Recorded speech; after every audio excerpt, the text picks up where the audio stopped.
See, my Uncle Rudy and I had a special relationship, and we still do. He speak his mind, and I speak mine too. We had plenty of conversations, and he called me a liar. I told him Islam or the fire. See, when I took my second Shahada, I bought my first thobe. And for those who don't know anything about a thobe, it's a traditional male Islamic dress code. My Uncle Rudy didn't know, so of course he threw blows. He said, "Boy, take that dress off." And I calmly replied, "You keep talking like that, the fire gonna take your flesh off." See, my Uncle Rudy and I had a special relationship, and we still do.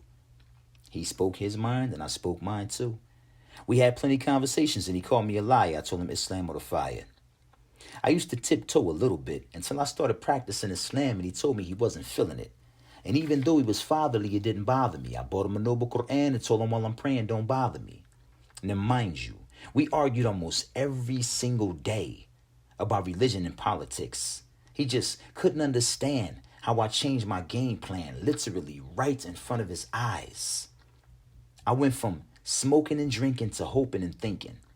I remember like it was yesterday, sitting on my Uncle Rudy's back porch in L.A., pondering over the sky, the moon, and the stars.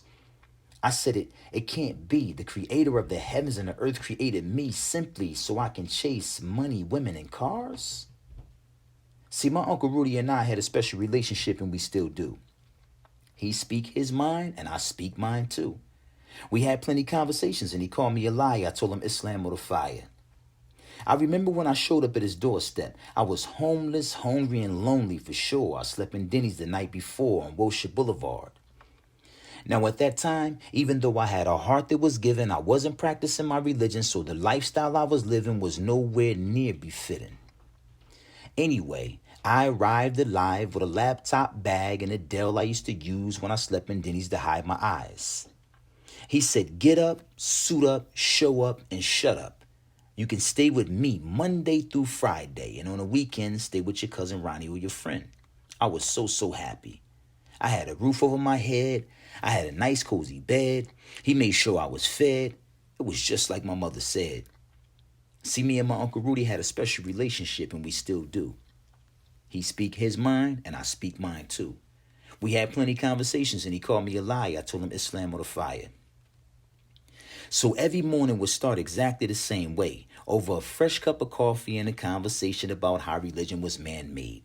And of course, we expressed ourselves without hesitation, and I explained the ill effects of worshiping the creation. I said the creator is not going to create the oceans and rivers, the hearts and the livers, the sun with the day, and the night with the moon, the men with the semen and women with wombs, and every detail of the human body, including the mind, just to leave mankind blind, worshiping false deities of any kind.